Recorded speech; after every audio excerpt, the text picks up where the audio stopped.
Dans un concours de Miss, le rêve de chacune des filles est de remporter la couronne pour faire la fierté soit de soi-même ou de sa famille. Mais la question que j'aimerais poser aujourd'hui, c'est qu'est-ce qui se passe après le couronnement?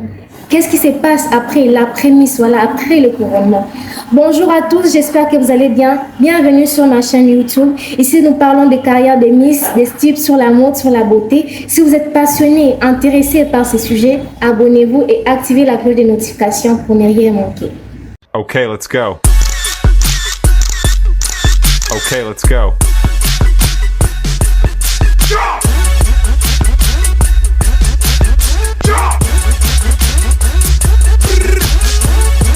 Sur cette nouvelle vidéo, nous allons parler de comment gérer l'après-Miss, les opportunités, les attentes de votre audience et comment gérer vos sponsors. Voilà. Après le couronnement, il y aura plusieurs opportunités qui vont se présenter devant vous. Ça peut être les opportunités de travail, de contrat, le contrat de mannequinat, bon, plusieurs opportunités qui vont se présenter devant vous. Et aujourd'hui, je vais vous parler de comment est-ce que vous pouvez bien gérer ces opportunités pour qu'elles ne puissent pas passer devant vous comme ça.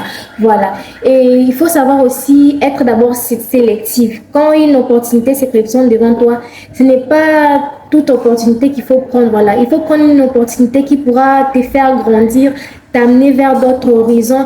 Il faut aussi prendre une opportunité, comment dirais-je, qui pourra te faire montrer d'autres mondes, une opportunité qui s'aligne avec tes valeurs, tes objectifs de vie. Voilà, si une opportunité se présente devant toi qui ne s'aligne pas avec tes valeurs, avec l'image que tu veux donner, bon, ça ne sert pas vraiment à courir derrière cette opportunité.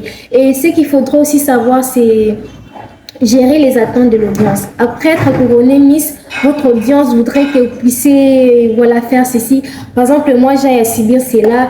Après avoir été couronnée, il y a ceux-là qui m'ont proposé non, comme tu es Miss, fais ceci, fais cela. Mais moi je n'ai pas voulu donner l'impression de ce que je ne suis pas ou faire des choses parce que tel m'a dit ou soit tel. Non, il faut faire en sorte que après ton couronnement, tu donnes le meilleur de toi. Bien sûr que tu ne dois pas être parfaite ou faire tout ce que l'audience va te demander de faire. Non, moi on a eu à me dire oh non, on va t'afficher là avec telle personne. Non, parce que cela ne s'aligne pas avec mes valeurs. Ce n'est pas ce que je vais donner à mon audience et moi je vais donner autre chose. Il faut savoir vraiment qu'est-ce que tu veux. Déjà quand tu sais qu'est-ce que tu veux après ton couronnement, tu ne seras pas vraiment influencé, tu vois. Et troisièmement aussi, c'est gérer les attentes des sponsors.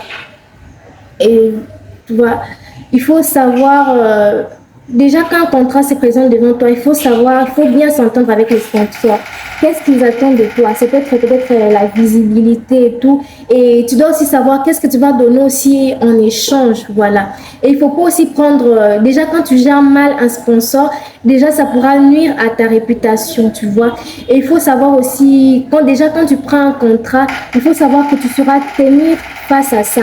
Il ne faut pas que tu accumules de contrats, mais tu sais que tu n'auras pas le temps de gérer tout cela. Déjà, quand tu les accumules comme ça pourra donner une très mauvaise impression de toi aux sponsors et ça pourra vraiment nuire à ta réputation. Et dernièrement, ce que je pourrais dire aussi, c'est ne pas courir derrière l'argent. Oui. Parfois, en courant derrière l'argent, on peut salir sa réputation, vous voyez. Il faut d'abord tenir à son image et ne pas d'abord chercher à courir derrière l'argent. Bien sûr, l'argent, tout le monde en a besoin, tout le monde a besoin de l'argent, mais il faut savoir ne pas seulement courir derrière l'argent, tenir à son image. Une Miss n'est pas seulement celle qui cherche à avoir beaucoup d'argent, mais parfois il faut aussi savoir défendre une cause.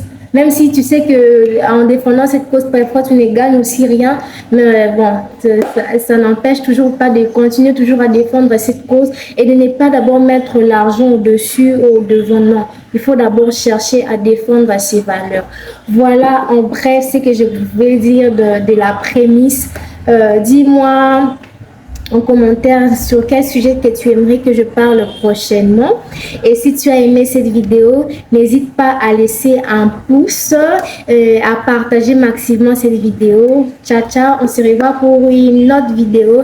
Et surtout, n'oublie pas, chaque femme est une reine si elle croit en elle et si elle travaille pour réaliser ses objectifs.